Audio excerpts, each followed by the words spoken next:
紅館嘅燈光寂靜如死，沙漠人屏住呼吸，全場靜到只聽到冷氣機開足馬力嘅機械嗡鳴聲。Lucas 企喺光影交界處，雙手垂落低攢緊成鐵拳，手背上青筋暴現，跳頸同膊頭都喺度劇烈咁顫抖。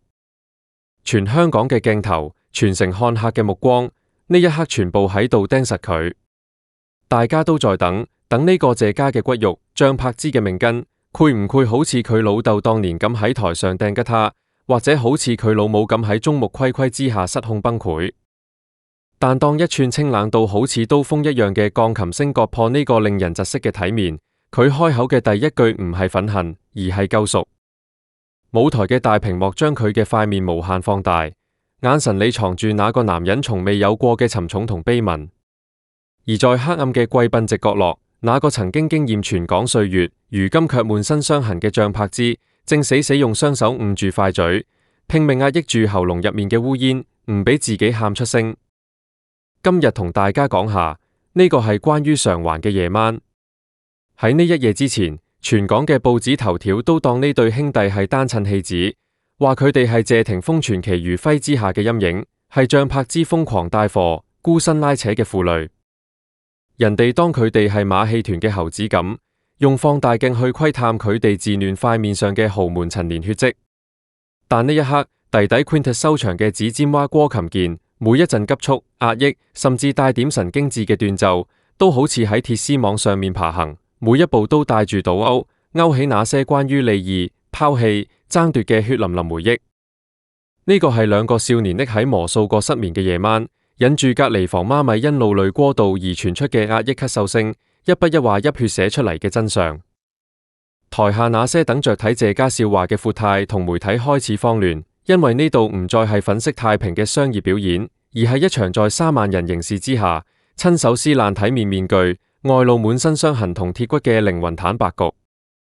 呢首沒有名字，每一個音符都刻住命定2個字嘅歌，標誌住2個少年正式接管咗呢個搖搖欲墜嘅家。被閃光燈謀晒嘅童年，讓佢哋船未學會行路就先學會咗匿埋。喺 Lucas 嘅記憶入面，家從來唔係避風港，而是一個被無數長焦鏡頭瞄準住嘅玻璃房。每一次出門，媽咪纖瘦嘅手都攜帶住驚人嘅力度，死死護住佢哋嘅後腦勺，用條命去對抗長街盡頭好似禿鷹一樣盤旋嘅狗仔隊。如果可以轉入去嗰1秒 Lucas 嘅小腦袋，你會聽到一種近乎絕望嘅轟鳴音。細個嘅佢匿喺保姆車厚重嘅隔熱膜後面，望住窗外那些狂熱、貪婪、扭曲嘅成年人嘅塊面，佢唔明點解自己嘅出世唔係喜悅，而係一場長達10幾年嘅輿論獻祭。5歲嘅 Lucas 曾親眼目睹全港奉為女神嘅媽咪，入門口嘅第1秒就頹然癱倒喺漆黑嘅玄關，連高跟鞋都未除就蜷縮喺冰冷嘅大理石地板上，發出困獸般嘅烏煙。年幼嘅佢赤腳企喺走廊盡頭唔敢上前，嗰種寂靜比哭聲更加扎心。嗰一刻，佢發現那個喺鏡頭前張牙舞爪、堅不可除嘅媽咪，其實只係一塊隨時潰碎嘅薄冰。於是佢逼自己長大，用冷酷偽裝成防備世界嘅老牙，而 Quintus 則選擇咗另一種極端，用燦爛到令人心痛嘅笑容去沖淡家裏嘅苦澀，試圖用毫無章法嘅撒嬌去縫合媽咪心入面那個永遠喺度流血嘅黑洞。佢哋嘅童年冇旋轉木馬，只有跑不完嘅機場大廳同簽不完嘅轉學通知書。每一次搬家都係一次逃亡，每一次逃亡都係喺度收割佢哋嘅根。佢哋默默將寫滿媽咪被羞辱、被污名化嘅發黃舊報紙一張張執起嚟，折好，壓喺枕頭底，當成未來反擊呢個世界嗰陣最沉重嘅投名狀。全城看客都在等那個完美嘅泡沫喺聚光燈下轟然破碎，等那一劑足以擊碎張柏芝最後尊嚴嘅雷鳴。但 Lucas 忍住睇納屬於謝家狂傲不羈，想要摧毀一切嘅血液，將視線對準咗角落裏那個穿着得體黑色禮服、手心裏全是冷汗嘅媽咪。呢場反擊戰，佢哋要反擊嘅係命運本身。Lucas 深吸一口氣，喉嚨裏面發出一聲低吟。佢冇用任何唱歌技巧，佢只係將呢10幾年嚟親眼睇過嘅每一場羞辱，親耳聽過嘅每一句詆毀，全部灌入去胸腔。謝那里士唱歌，這是兩個少年硬生生將自己裂咗痂嘅傷口開，露出裏面紛亂、顫抖，卻依然溫熱嘅真心，讓紅館嘅3萬人感到一種窒息般嘅戰慄。此時，大熒幕上突然閃過一凈凈 Lucas 用手機記錄低嘅粗糙畫面。鏡頭入面係凌晨3點鐘嘅廚房，那個曾經在銀幕上清準到令人窒息嘅女子，此刻正披頭散髮，因為發高燒而滿臉通紅，卻旋要強撐住身體喺灶台前面幫即將返學嘅仔溫一碗熱粥。佢嘅動作好慢，手喺度發抖，羹匙撞擊喺鍋邊上，發出一聲聲破碎嘅撞擊聲。全場瞬間死寂。Lucas 嘅聲線變得好似深秋嘅枯葉般沙啞，低訴住歌詞：你以為我哋瞓咗，其實我哋一直擘大眼，睇住你點樣將眼淚吞入肚入面，再換上一張笑臉嚟食我哋嘅額頭。呢10幾年嚟，全香港都喺度算賬柏芝拿咗幾多撫養費，再算佢又接咗幾多爛片，話佢吃相難看，可邊個算過佢嘅單親賬單？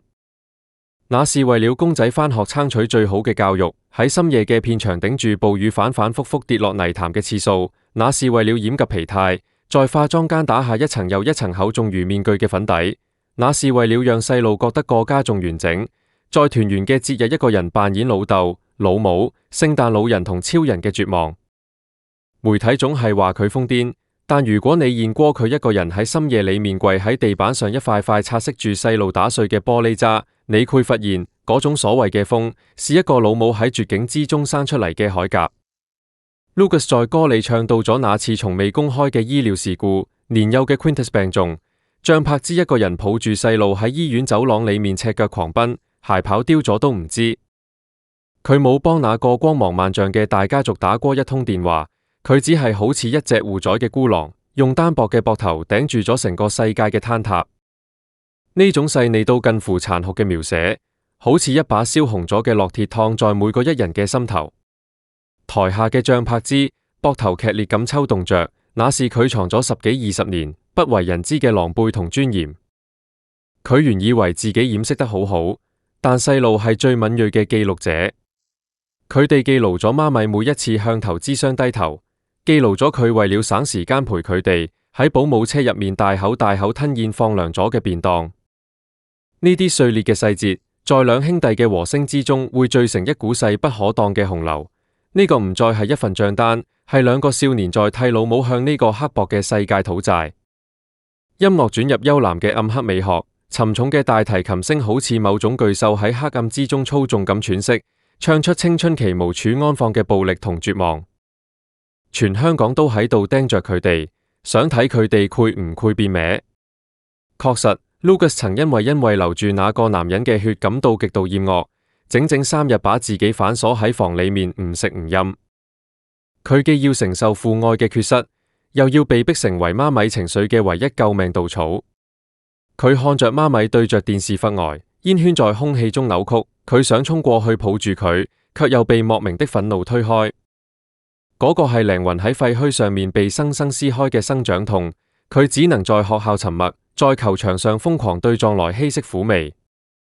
而 Quintus 則學會用一種近乎討好嘅笑容偽裝。佢哋曾喺一個雷電交加嘅夜晚，拼命將崩潰到心碎，站在露台邊緣嘅媽咪，一人曳住一隻衣角死死拉咗返嚟。經歷過死亡嘅冰冷，佢哋變成咗在短壁殘門裏扎根嘅野草，滿身泥濘，卻有着最堅硬嘅脊梁骨。突然間，音樂嘅節奏陡然一變，原本低沉嘅琴聲被激越嘅鼓點生生切斷，快得好似急速嘅馬蹄。Lucas 猛地扯開領口，迎住那些足以將人灼傷嘅鎂光燈，踏前一步踩喺舞台嘅最邊緣。呢一步，佢跨過咗20年嘅陰影，用近乎怒吼嘅聲音宣告：我唔係邊個嘅翻版，我唔係邊個嘅續集，我身上流住你哋講咗大半輩子嘅血，但我只做我自己嘅主。佢拒絕成為任何人嘅影子，台風穩如一尊狂風中的石獅子。Quintus 嘅鍵盤聲變得如同閃電，並加入咗以往10幾年媒體尖酸刻薄播報佢哋母子新聞嘅電子樂採樣。然後 Lucas 用一段極具壓迫力嘅 rap 將這些惡魔嘅低語徹底粉碎。你哋在鏡頭後計算眼淚，我哋在黑夜裏磨令左守護嘅刀。你哋話佢係失敗嘅女神，我話佢係廢墟上幫我哋封王嘅英雄。副歌瞬間炸裂，將原本悲涼嘅底色，生生開出咗一種名叫強悍嘅血花，逼得整個世界對媽咪嘅過去閉嘴。但我們必須承認，愛亦係沉重嘅。張柏芝那慘烈，寫滿我這一切都係為了你哋嘅犧牲。對於這兩個細路嚟講，何嘗唔係一種磨聲，沉重到無法呼吸嘅道德綁架同負罪感。Lucas 在歌詞裏寫下了最驚心動魄嘅一句：你嘅傷口係我嘅搖籃，你嘅淚水係我嘅烈酒。我坐喺你用脊梁撐起嘅王座上，卻覺得自己是個滿身最熱嘅囚徒。單親家庭最隱秘嘅人性薄亦被徹底剝開，細路把母親嘅犧牲當成了終身無法償還嘅高利剔。當佢在學校想做一些新鮮叛逆嘅事，腦海裏總浮現出媽咪疲憊嘅塊面。Quintus 用自亂卻冰冷嘅聲線加入和聲，唱出咗真心中聲：媽咪，你能不能偶爾唔愛我哋？能不能偶爾只為了你自己，喺嗰場該死嘅火裏面先跑出去？呢一聲問訊好似手術都切開了香港娛樂圈多年來建立嘅勵志單親媽媽嘅虛假人設，直面人性嘅自私與脆弱。舞台嘅燈光開始瘋狂交織，形成一個巨大的漩渦。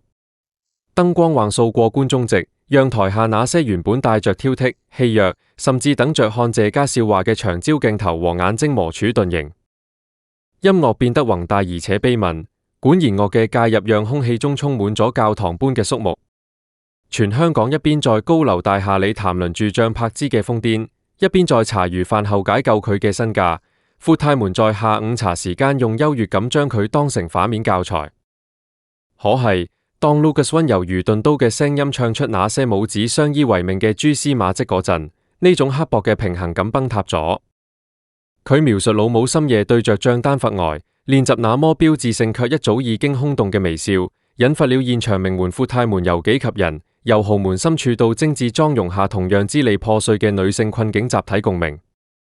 那些刻薄嘅媒體記者們此刻握筆嘅手開始發抖，意識到自己曾經寫下的標題正是射向這兩個無辜少年嘅冷箭，自己正是這場集體霸凌嘅合夥人。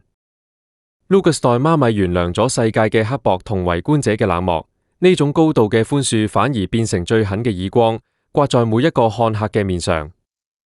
全港嘅單親媽媽們在這一刻徹底淪陷，